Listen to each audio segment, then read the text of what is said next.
ఇద్దరు బీసీలు ఒక గ్రామంలో ఉంటారు. అయితే ఈ ఎమ్మెల్యే రెడ్డి గారు రెడ్డి గారు ఉంటారు. అయితే ఊర్లో సర్పంచ్ ఎన్నికలు వస్తాయి. సర్పంచ్ ఎన్నికలు వస్తే ఈ ఒక్క ఆయన వీళ్ళిద్దరు పోటీ చేయాలనుకుంటారు. జనరల్ స్థానము పోటీ చేయాలనుకుంటారు. జనరల్ అయితే మేము కూడా చేయొచ్చు కదా అని. జనరల్ మీరు పోటీ చేస్తారా అని ఎమ్మెల్యే రెడ్డి గారు ఏమనుకుంటారంటే ఇక్కడ ఫస్ట్ ఆయనని పిలిపించుకుంటారు సీక్రెట్ గా. ఫస్ట్ ఆయనని ఈ ఏ ఇది బి అనుకో, ఈ ఏని పిలిపించుకుంటాడు. ఏని పిలిపించుకొని నువ్వు ఉండు నీతో మాట్లాడేది ఉంది అంటాడు.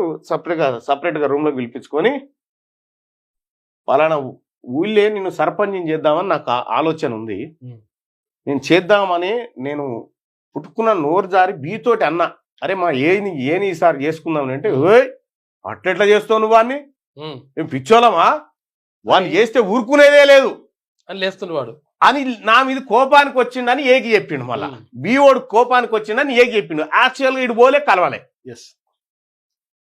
ఇప్పుడు ఏమనుకుంటాడు, అమ్మ కొడుకు నాకు టికెట్ ఇద్దంటే వీడు వద్దంటున్నా, ఎమ్మెల్యే గారు మంచిగానే ఉన్నారు నాకు, వీడే వద్దంటున్నా. అయితే అట్లనా ఈయన సంగతి చెప్తా అని వీడు వెళ్ళిపోతాడు. వీడు వెళ్ళిపోగానే మళ్ళీ ఈయన పిలుస్తాడు.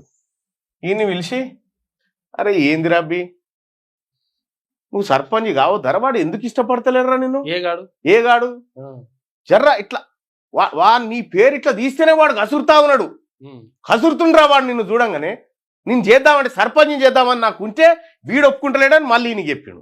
ఇంకా వీళ్ళిద్దరు పోతాన కచ్చీరు కాడ ఎంటర్ అవుతారు. ఎంటర్ అయ్యి ఒకరికొకటి ఇట్లా సీరియస్గా చూసుకుంటారు అన్నట్టు. అమ్మా నువ్వు ఇట్లున్నావు తాత అంటే బానికి ఏమనుకుంటాడు, ఆ ఎమ్మెల్యే చెప్పింది కరెక్టేరా, వీడు నన్ను చూస్తేనే ఓర్స్తలేడు అనేటువంటి కనెక్షన్ అనిపిస్తుంది. అయితే వీడు ఏం చేస్తారంటే నాకు కావాలని పోతారు. వాడు వద్దంటుండు వీడు వద్దంటుండు అని చెప్పి వీళ్ళిద్దరి మధ్య తాకులాట పంచాయతీ పెడతాడు. ఇక వీడు ఇంట్లో కూడా పోయి ఏం చెప్తారంటే, ఇగో నాకు ఇవ్వకపోయినావు, వానికి మాత్రం ఇవ్వకు అని ఇక్కడ మళ్ళా వీడిపోయిన తర్వాత నాకు రాకున్నా సరే ఏగానికి రావద్దు, అవసరమైతే మీది ఏది చుట్టాలు రెడ్డి గారు బిడ్డ ఉందిగా ఆమెను పెట్టరు, మాకే ఇబ్బంది లేదు, ఇష్టం రా, మరి మీరు గెలిపిస్తా అంటే పెడతా, మరి నేనేం చేస్తాను. అప్పుడు ఇక్కడ జనరల్ స్థానంలో ఇంకో రెడ్డి గారు సర్పంచ్గా పోటీ చేస్తే ఈ ఏబీసీలు ఈయనను బట్టి ఒకటే తిరుగుడు జిందాబాద్ అనుకుంటారు. ఇగో ఇట్లాంటి కుట్రలు ఉంటాయి అన్నట్టు. నువ్వు ఏబీ కనుక కలిస్తే సర్పంచ్ ఉప సర్పంచ్ మీరే కావచ్చు, ఈయన ఏలు కూడా పెట్టలేడు, ఎవరు అవసరం లేదు, వార్డు మెంబర్ కూడా కాలేరాడా.